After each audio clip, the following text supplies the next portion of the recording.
Financial reform is at the forefront this week as Congress heads back into session. Joining us right now from his home state of New Hampshire is Republican Senator Gregg. He is the Budget Committee ranking member. He's also a member of the Senate Banking Committee. Of course, our guest host today, Mark Olson, the former Federal Reserve Board governor, is joining us as well. And Senator Gregg, thanks for being here. Becky, thanks for having me on. You know, the way Politico laid it out this morning is that you're going to have some liberal members of the Senate who are going to really push their agenda when it comes to financial regulatory reform. Do you think that that's the case? And if that's the case, will there be any bipartisan support?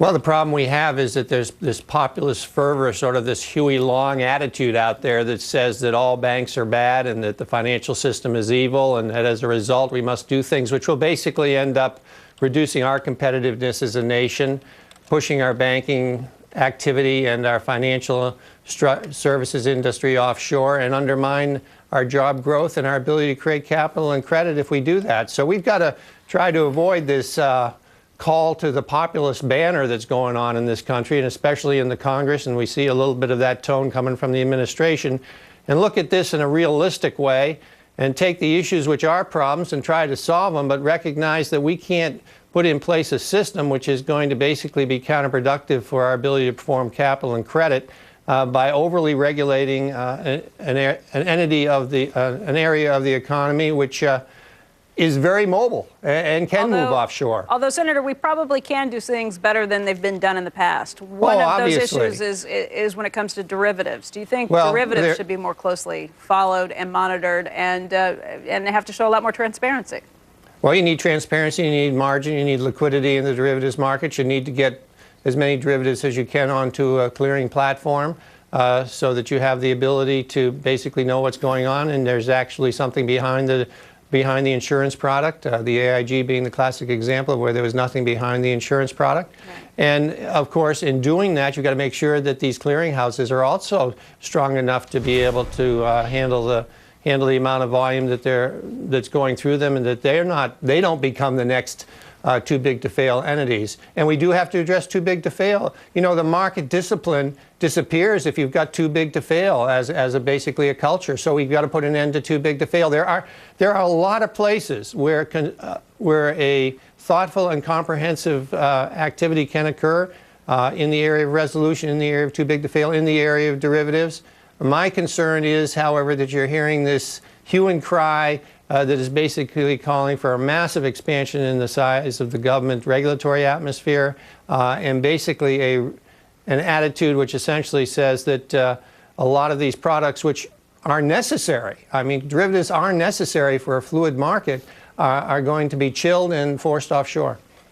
On that subject, Senator Reid and yourself worked within the Senate Banking Committee on a new regulation for derivatives, but we also see a parallel effort going on in the Senate Agriculture Committee, and the expectation is that they will produce something this week. Will that be included in the reg reform bill? Yes, I hope that Senator Lincoln, Senator Chambliss can reach agreement on the commodity side here in the CFTC activity. Senator Reid and I have responsibility for the SEC activity. I think that'll set a good template.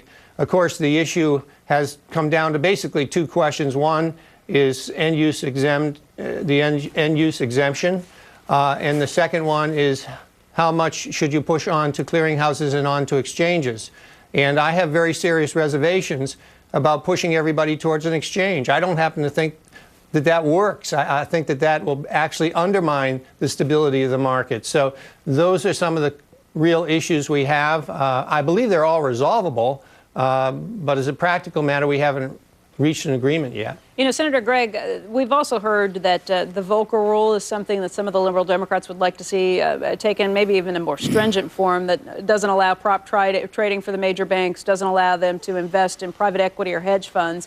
And this morning, Vikram Pandit of Citigroup came out and said in some comments that they're not going to be doing a lot of that they'll be focusing just on banking for the primary amount of their focus at Citigroup. So are some of these changes going to be taking effect anyway, even without some of the regulation? I think there's a lot more smoke than fire on that issue because of the fact that as a very practical matter, depending on how you draft it, you're really not going to impact most of your major banks' activity in a way that negatively affects their economic viability and their prosperity. But there's no question that the theory that you shouldn't be using insured assets which are insured by the taxpayer, for speculative activity makes absolute sense. The question is in the detail, the devil's in the detail, but my sense is the detail is not going to be is not going to create a negative atmosphere out there if it's done correctly, and will actually probably be fairly positive. President Obama will be calling people together on Wednesday, some of the senators involved, to try and push and tell us what he thinks should be happening with financial regulatory reform. Do you have any sense as to what that message is going to be? Well, there are two paths that can be taken here. One is a political path, where basically they just create an atmosphere that they want an issue on, where they try to position the Republican Party as being for the big financial institutions and therefore basically disassembling the big financial institutions. Or two, a path which says, hey, most of these issues are not partisan, and they aren't. Most of these issues can be resolved through sitting around a table and thinking through what the best approach is.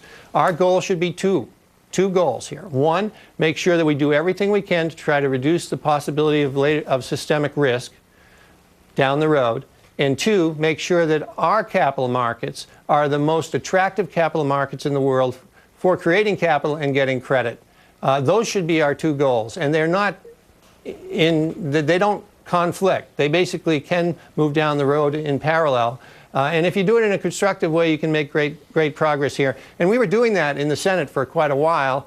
Things got sort of turned off when the president decided to go populist. I hope he'll come back to being substantive on this issue and not being political. All right, Senator Gregg, it's great talking to you. Thank you for your time. Thank you, Becky. All right.